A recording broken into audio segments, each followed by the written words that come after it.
Life is full of work and stress. Parenting can be a mess. Being a woman is hard enough without adding on that extra stuff. We'll cover topics of every kind. Helpful resources we will find. We'll even drink a bottle of wine. Join us. It will be a real good time. Hi, I'm Amanda, And I'm Nikki, and welcome to Working Mom's Wine, where we drink a bottle of wine. and whine about our crazy, busy, stressful working mom lives while trying to give resources or fun along the way to help everybody out. Today it's fun because we're finishing up our book club book, That's right. and it's a doozy. So, The buckle up, one Buttercup. by John Mars. We are covering chapters 80 to the end. If you're not cut up, cut up. I mean, it is a thriller. If you're not caught up, go read those and come back. Agreed. Today I have a 2018 Pinot Nero DOC. Pinot Nero? Yep, Do you mean Pinot Pinot Nero. Noir? Nope, it's Nero. Pinot Oh. Nero. I've never heard of that as a wine. Same. It is from Pinot Noir grapes. Well, it does say Nero in Italian means black, while noir is the French word. So maybe it is because it's Italian and not a French wine. But this one the fermentation was done in stainless steel. And when we went on our work winery trip a while back, the lady mentioned they have one wine that they do in stainless steel versus the barrels, and she likes how that tastes better because it doesn't have the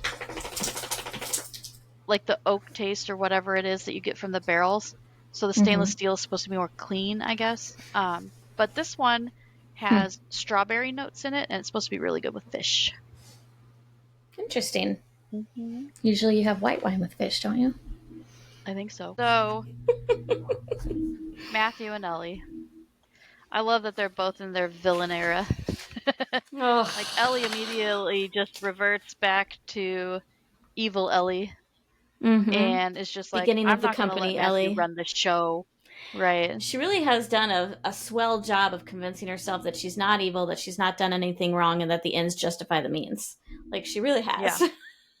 Yeah. So here's the real question. Even back then, why can't you just ask? Why can't you just be like, hey, I'm working on this trying thing. to build this system. I'd love a sample of your DNA. There might be people that say no, but there's going to be a ton of people that say yes. Right. Do that. And then you don't have to go back and, like, people are still going to be mad about other things with your company, but at least you can say, I did everything ethically. Right. Like, it's not that hard to do things the right and fair way, guys. It's really not that hard. Yeah. And so they start fighting about everything. Yeah, they're they're having a confrontation in Ellie's office, her and Matthew. They're one-on-one. He has set up some sort of blockers to where her phones don't work and stuff, right? So she can't send her little panic button signal to her bodyguard or whatever. See, I think maybe that she still could do because she does it afterwards. Well, so the panic button will I work. wonder, but I put this together. He did something while they were talking when she started confessing all the things she had done to record, because that recording gets blasted out and then her panic button works. Like, they had this whole long interaction back and forth before the guy burst in. So, like, she had time to freaking murder him. So I think he had the jammer, like some sort of button that turns it off and on. And when she started saying, well, yeah, I did that stuff. Because I said, girl, what are you doing? You're so stupid. You're one-on-one with this man who's obviously evil. He's obviously out to get you. Right. And he has a way to jam and probably unjam all these systems. And you have cameras everywhere. And, like, you're just going to confess to everything. She's saying it to him like, oh, you won't be able to get me. I've done this, this, and that. And no one's ever caught me before. And I've got this great PR team to cover my ass. Girl, it's the you're classic, just confessing it. I'm going to monologue while you put it on the school intercom or the TV news station or what, like everyone has done this. The more I read Ellie, the stupider she comes across. She's pretty dumb. But yeah, I was But just yeah, like, that you've got to be kidding escalated me. very quickly. So obviously excuse me, her using his mom's DNA, she finds out that the mom and the dad are matched to different people. They divorce. The dad goes to pursue the person he's matched with, and Matthew's mom is now like stuck and ends up marrying her person who turns out to be abusive. And it's Mm-hmm. just a huge downward spiral from there. She Yeah. dies. He's got all this pent up um, vengeance going on. So he starts learning how to do things like hack into systems and whatever. And it's really, everybody got a huge kick out of when he came into her workplace for that interview and he looks at the camera. That might have happened in the last section. And he Diabolical. mouths, "Hey, Ellie," to the camera. Yeah. Yeah, so when she Ugh. finally So decides she to finds admit that that there might be footage. something off and she goes and talks to that office person who recognized him, Yeah. they pull up the footage of him walking through the Right. building and he stops at a Right. camera, looks right into it and says, "Hello, Ellie." I'm like, Right. oh. It's like he was planning That's this when for you should have so never long. laid eyes on him again. Like, Right. that's Or when you who should have cares just what sued him he's or got to whatever. say in Like, this office? Go get your bodyguard. mm-hmm. Ugh. Like, So, turn around and walk right out the door. You weren't locked in there. yeah. Yeah. And then she just, it's so funny because it's like obviously he doesn't expect him to kill her and then, wait, he doesn't expect her to kill him and then she does. Um, and I'm then just she like, I'm still pages, mad. Okay. I was just going to say she pages, what's his name? Adrian? Yeah, something like that. The bodyguard. Andre, the giant. Andre. Yep, that's it. Yeah. She pages Andre the giant. Um, and he starts helping her get things cleaned up, and that's when they realize, oh, there's a live stream. There's a live stream that's being sent out to not only every computer in the building, but to news outlets. Yeah. Matthew was And one here's the smart thing. cookie. I feel like 15 minutes may have been enough in the real world to figure out where he was hosting it from and still cut it off if you had the right people on your side. But Matthew did say that he had stuff scattered all over. And if he means Yeah, like jump other drives and things stuff. like USB drives and things like that, it was probably going to come out eventually. He probably had some fail safe in case something went wrong. Yeah, So, yeah. because he was smarter than she was by 1,000%. What do you think about the decision to not state whether she was guilty or not I hated that. in the book? I hated it. Same. I I mean, can't she's obviously decide if, guilty, and it was broadcast on video. So, sure. like, how is she going to get away with it? But why not give us the satisfaction of that happening? Well, but she keeps talking about her excellent legal team and how they're framing it as Matthew Something like, basically like, yeah, yeah, like they're framing it as Matthew is the bad guy, um, and that what she did was defensive, basically.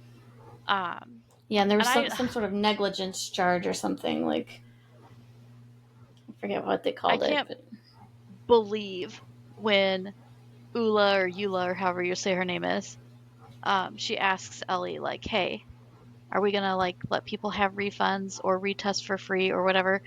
To me, that's like the obvious thing. Yes, everyone gets to retest right, for free to confirm what they know, and Ellie's like, right. "No, no retests, no refunds. If they say I'm guilty, hit the kill switch." Which I can only imagine like probably Such a literally vindictive. physically blows up the entire building. I mean, I like the picture of that. I Um, do. He's got a couple other books, and they're not like part of a series, but they make references to each other. And I mm, wonder, because I haven't read the others, if one of them makes reference to the case, or like he thought he was being clever leaving it open ended, or if he himself could not decide what he wanted.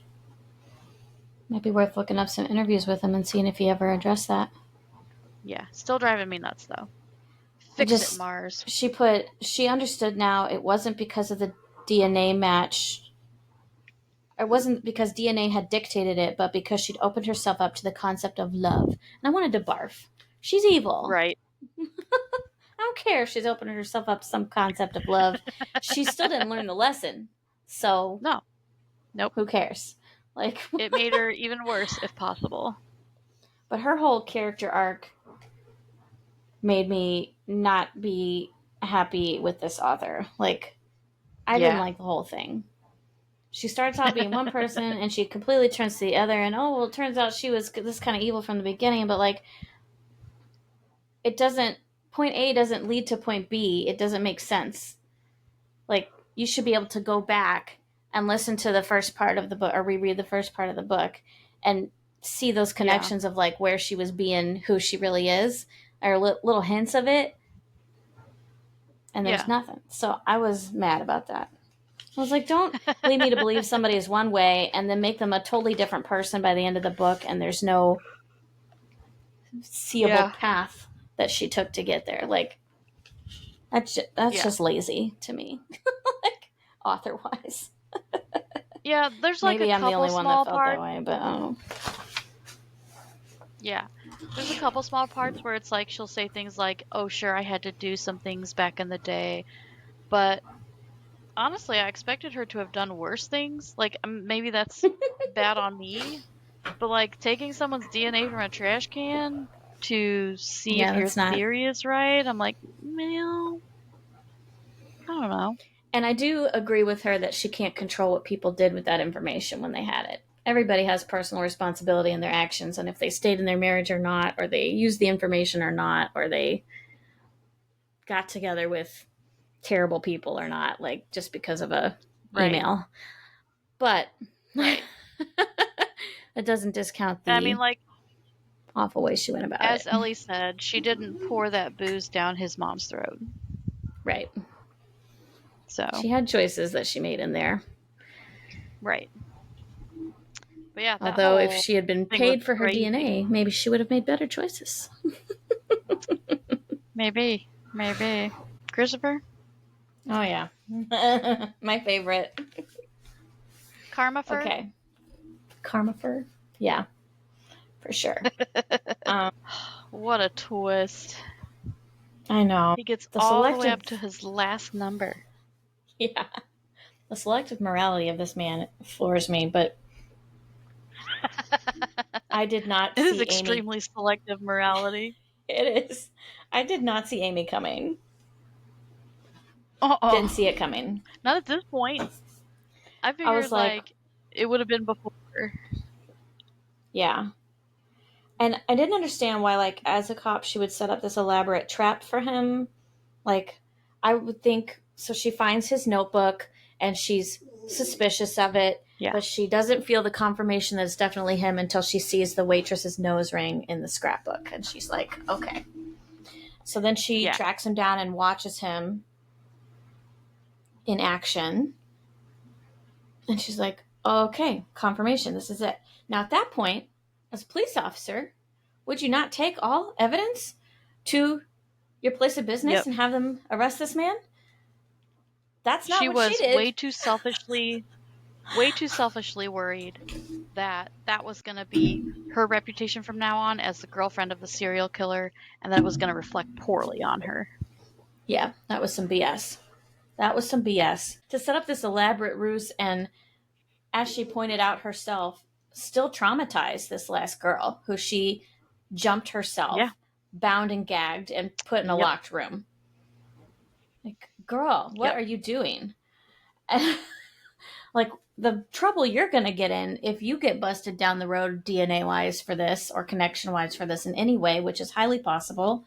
She's like, oh, well, he used cash to pay for everything and burner phones, and I'm going to go clean his apartment top to bottom so they don't find my DNA anywhere. And I'm like, girl, no. You could not possibly be that careful enough to go through months of a relationship and erase every trace that had existed.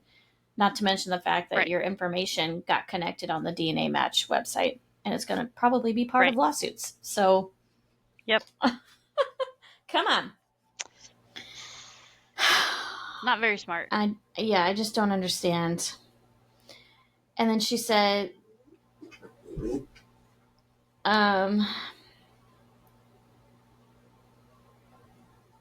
I put, does she really think no one will find out that they matched and spent time together? Yeah. And then I thought, were they truly matched? Like, what was the deal with that? And then, see, this is why we should have talked about Ellie first. Because they don't know that yet. I thought about that. Because otherwise we have to go back to it. Okay. Yeah. Yes, we should talk about Ellie first. Let's do that. Okay. Okay. And I'll just reflip things. You want to finish talking about them? Let's talk about them while we're on them, and I'll just switch it. Okay. So then I wondered if they were one of the mismatched people from because Matthew messing with the system. Yeah. And that's a good question too, is if they are, does it matter? Because he was still, even if it was potentially fake, they're still feeling that connection. He's feeling it to the point where he's second guessing what he's doing, although he didn't stop it. And she's feeling it to the point that when he tries to convince her that this is it and he's done and they can live happily ever after, she considers it. Yeah, she did consider it. And then she was probably about to let him go until that news report came on. Yeah, she was. And then she decided that she wanted to set his tortured soul free, which is why she kills him. And I think to myself, well, she's feeling a very strong connection then if she feels the need to save him from the justice system that she's worked so hard to be a part of. So I say, I hate that he got away with it. He got to have his 30th victim. It was just himself, and no one will ever know. And he gets his infamy like because she's giving him justice, though.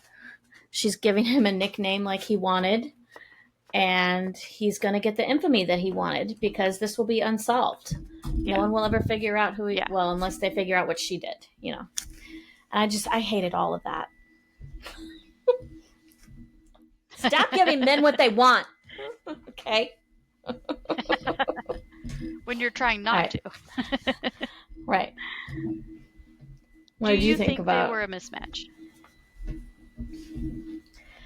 I did at first, but then when she said the line about wanting to set his tortured soul free, I felt like they were not a mismatch. His could have been just misunderstanding of initial lust and things like that because he didn't understand his connections with people or his feelings for people. So he could have been just misconstruing his feelings all along and like wondering if it would change him. Yeah. But I think her connection was real. And I remember when they met in the restaurant, it said something like it seemed like a force had thrown her back into her chair when they connected eyes. So I thought, that's probably the fireworks moment for them. And that's the thing is like, supposedly that happens with true matches. And we do see it happen a few times in this book. I'm thinking everyone in the book was probably a true match, personally. But that's only I did get to Matthew... the end. Go ahead. I was just going to say, that's only if Matthew is telling the truth about not, like, doing it randomly. He claims he did it randomly, and with that many matches, he probably did. But if it was a situation where he picked and chose, I mean, putting a serial killer and a cop together would be pretty funny. Well, he wouldn't know he was a serial killer, though. I mean... No, but maybe there would be something on his record. Some DNA flag about having that tendency. I mean, like, if you know enough about DNA to do that, surely there's a gene that kind of like Minority Report where they like predict the things before they happen. Surely there's a gene that would like be able to predict that too. Yeah. That's true. But yeah, I did say that the only mismatch it seemed in our main couples was Ellie and Matthew. So yeah, and that one is for obvious reasons. Right. Anyway, who should we do next? Richard and Mandy? Sure. Here we go from most exciting to least exciting. I guess. the whole the whole Mandy thing. Oh my gosh. So she finally talks to Pat and Chloe. This was so stupid. It was Yeah, so stupid. she's mad and she goes home and she's like, I'm going to pack my bags while they're not here. Yeah. That's She was going to smart. try to Yeah. sneak out. Get out first and Yeah. then call them or write them or meet them up and have your confrontation.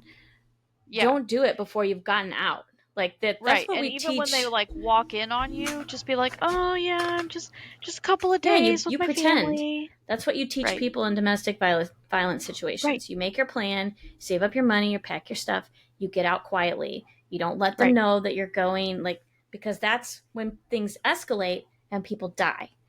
And boy, did things escalate. Why confront them at all? And why do it with your pregnant belly in front of you, hands full of suitcases at the top of a staircase? And when you do it and it doesn't go well and you get an injury, why then continue to physically resist? So she gets knocked out, ends up in the Yeah. hospital, and imagine this.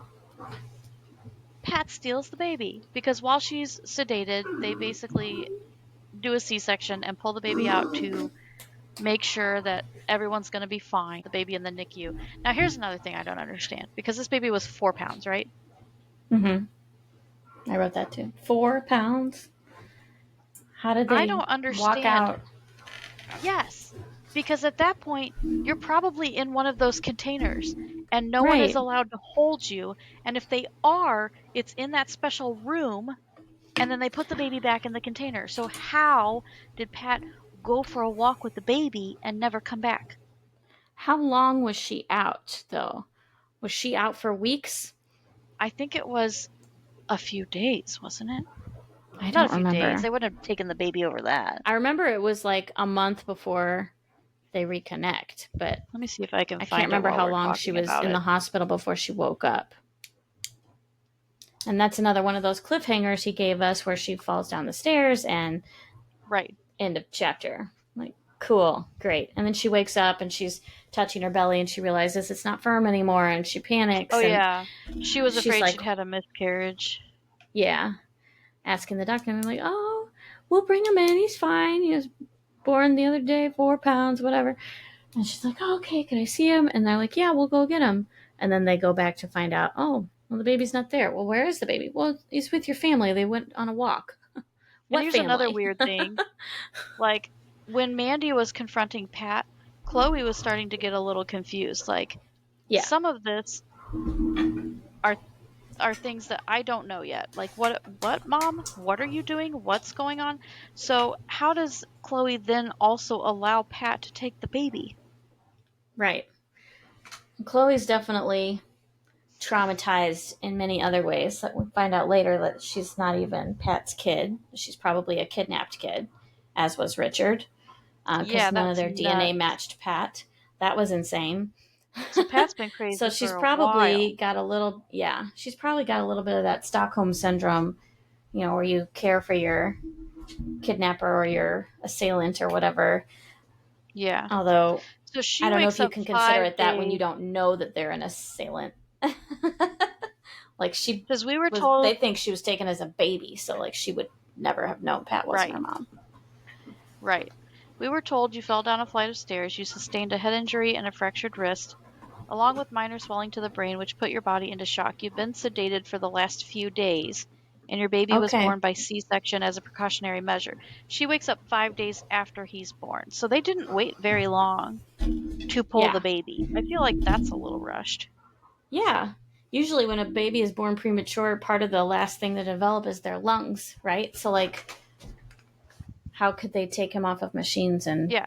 go? And when they come back and the baby's not back there, the nurse Maybe says I'm wrong about that. they've probably just taken him for some fresh air around the grounds.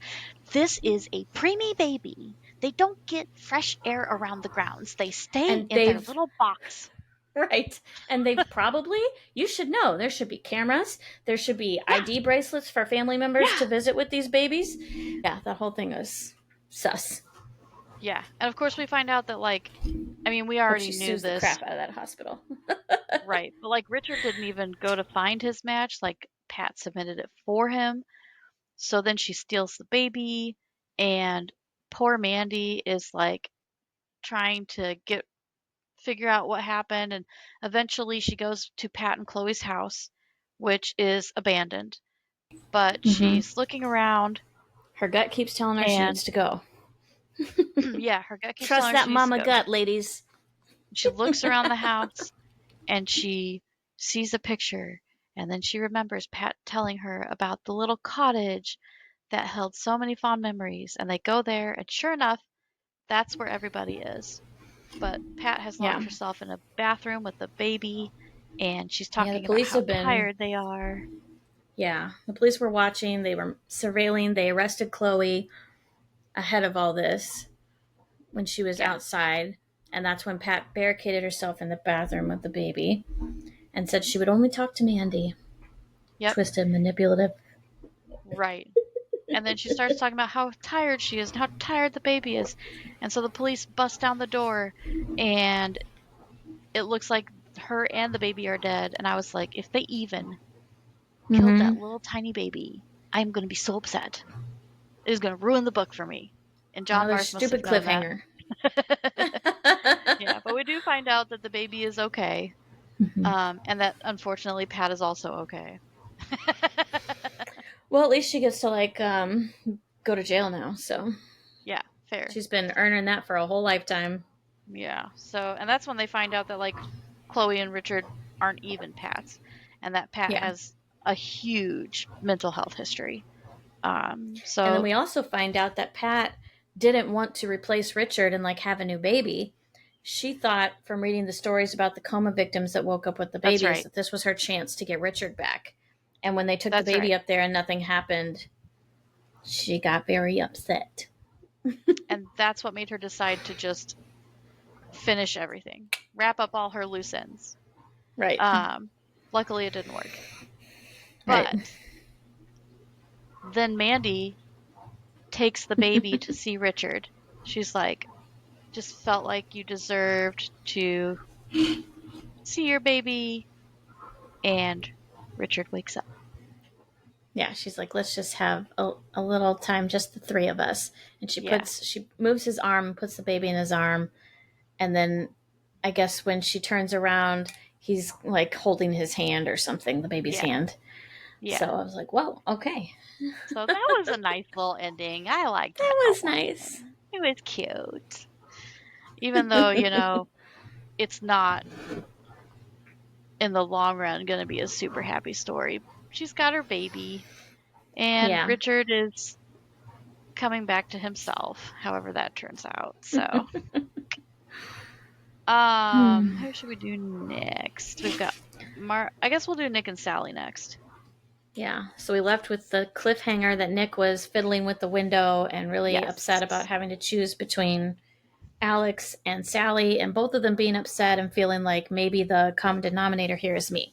So they leave you on a Hmm. cliffhanger thinking that he's going to jump out the window because he's figured out how to open the hotel window that's not supposed to open. Yeah, And then they give you a second cliffhanger. they Alex sure starts to do. get worried because Nick hasn't responded to his messages for a very long time. And he figures out where he was staying and he gets the hotel manager to let him in. And they talk about how clean the room is. Everything is put away, everything is in the trash can. There's a letter on the bed with Alex's name on it, and the window is Yep. open. And And Alex runs to the Alex window and looks runs to down the at the window. concrete. And then they cut the chapter off, and you're like, oh God, he did jump. Not before the unempathetic hotel employee says, he's going to have to pay for that. I love that. Yeah, That that made me was pretty laugh good. because that would really be said. It would. It He's would. gonna have to pay for that. So Um. I think he finds the note after he rushes to the window. Because the note explains Oh. what actually happens. Okay. But Maybe he just yeah, sees the note. maybe. I Yeah, feel and he like doesn't actually there's a read it. reference to it, like that must be a I suicide think you're note. right. Right. I think you're correct. But then he reads it and finds out that Nick has decided to go to Sally. So, I mean, honestly, if I was Alex and that was how I found out, I'd be pissed too. I get it, Yeah. man. That's not cool. You should have had a conversation, a face to face, Right, not a letter, and not in a way that made you panic that someone had off themselves. Like, right. why cause all that drama and just hope that he would be able to get into your hotel room? Like, why? Why not Yeah, even and mail he, the letter? Like, what are you doing? but I mean, like, why not meet face to face and just like have a conversation? You Yeah. know, that would have been the best way. But, Yes, it would have. but But yeah, then we it's find out. Sally's been having headaches for a while, Mm-hmm. Alex has gone to the and new country. What was it? New Zealand, yes, maybe? yeah, New Zealand. He's going back to New Zealand to care for his dad. Sally and Nick are having day to day life, but she's having a lot of headaches and things. And I don't Mm-hmm. know, I didn't think anything of it either. Like, this is something that didn't flag me initially. But I did when things start to happen in the hospital, I started to think about what's it called? Preeclampsia. Yes, thank you. I was like, all I could think of was That's what I thought dysplasia, too. and I'm like, that's dog hips. Yeah. So I thought about preeclampsia too, but not until till things start to go turn down in the Right. hospital. So she's Yeah. having these headaches, her water breaks. They She's go refusing pain to have the medicine. baby. Right. She's At going the through hospital. labor, and the nurse is like, "Oh, why don't you go get something to eat?" And he does, and he comes back, and they're like, "Ooh, well, And now she's been she's in labor like a long unresponsive." time, right? Wasn't it a long time? Yes. Yeah, Yeah. she'd been in labor for a while. So he comes back, finds out that like she became unresponsive, and they're taking her into the operating room, and they're gonna see what they can do to save her and the baby. But it already sounds like they don't think she's gonna make it. Um, and then later they come out, and there's just this look on their faces, and he's like, "I know what that look means," and the chapter ends. But we're not Mm-hmm. getting faked out this time. She actually died, and I think she Mm-hmm. deserved it. Oh, diabolical. She was diabolical. She was very So, manipulative, and I mean, she tried to false baby trap somebody. Like yeah. it's So, crazy, but yeah. yeah. This is where the real truth comes out. Mm-hmm. Basically, it's a aneurysm that kills her. And then Nick takes the baby, and the baby has a different Bum, skin bum, color. bum. It's The Deepak's baby baby. looks like his buddy. Imagine that. Hmm. So then there's So we they find have the out. funeral, and then he has Yes. a confrontation with his buddy. And we find out the real Yes. story. Turns out Sally and Deepak were matched, and they've known for a very long time, or at Mm-hmm. least he has. Deepak's known for a long time. And the whole, like, at the beginning of the book, it's just like, oh, here's this group of four friends. Well, what Mm-hmm. happened was Deepak was dating Sumaira. Turns out Sumaira was obviously besties with Sally, and so he's like, oh, maybe we should all hang out as friends to get closer to Sally. Now my So question is all of that something I ramps up. missed. Like, did Sumaira know that he and Sally were a match? Because they took the test and they knew they weren't matches. Did she ever know that he got notified when Hmm. Sally took hers and that they were a match? And because didn't it say like that he had That's her a good introduce question. them? It says something like he found out that they somehow just happened to work together, Sally and Sumaira, and so he had her arrange for them to meet. And so then I'm like, wait, That's a very good question. did she know? Did she not know? But either Because way, nothing is ever said about who Sumaira is matched up with. So it's like, did they just take it, figure out they weren't each other's match and not share that with each other? right, Or does Sumaira because know, and he is it the same testing situation? right, and he did say that they found out they weren't a match and they decided to lie about it because there was so much stuff, so much looking down on people who weren't matched and stayed together, like they were being judged for it, and Sumaira was afraid of being judged for it. But then it's I put making his wife arrange the meetup. Lord. And then I said, if only they'd been honest right off from the beginning. Yeah. Sumaira and I took the test a couple of years ago and found out we weren't matched. My email came, and it was her, Sally. It turned out she worked with Sumaira. Coincidence, huh? I wanted to meet her, so eventually I made Sumaira arrange that night we all went for Chinese. So we don't know if Sumaira knew. That was the evening we had to leave early because Sal wasn't feeling well. They became friends on Facebook, started instant messaging, gradually things escalated. She was going to leave you. I was planning on leaving Sumaira, and then Sumaira got pregnant. Deepak ended it with Sally. And when Sally found out she was pregnant, she didn't know whose baby it was. She panicked. She didn't want to be a single mom. And I wrote, I put something about the single mom thing in here. I said, Sally, you are manipulative and panicking just to get a partner. Jesus, being a single mom is hard, but it ain't worth all that. Deepak thinks that they were a false match, him and Sally. That's right. I did have that later in my notes. That I forgot about that. He thinks they just got caught up in the moment and an affair happened the way they do in our world. And once the excitement of it was over, he was like, I never really had that firework moment. And, I was able to walk away from it without... And that was Nick's question. Like, how did you guys decide to not be together and just do that? And he's like, well, I don't think we were real matches. I'm like, my God. Is it that, or is it just that you're going to do that to everybody, Deepak? Time will tell. And then he goes on to talk about how he doesn't have, Nick's trying to feel out. Nick has bonded with the baby, even though it's not biologically his. He's become the caretaker and he's bonded and he wants to stay bonded. So he's trying to feel out if Deepak is going to try to have a connection with this kid or because Sally is dead and Deepak's really the only one left. And he's immediately like, no. I'm looking at this baby and I feel nothing, so I'll sign him over. And I'm like, oh my God. And then Nick says, you and Sally were better suited than you think because you're both so selfish. And I was like, yup. Dan, I mean, what? I said, clap, clap, clap.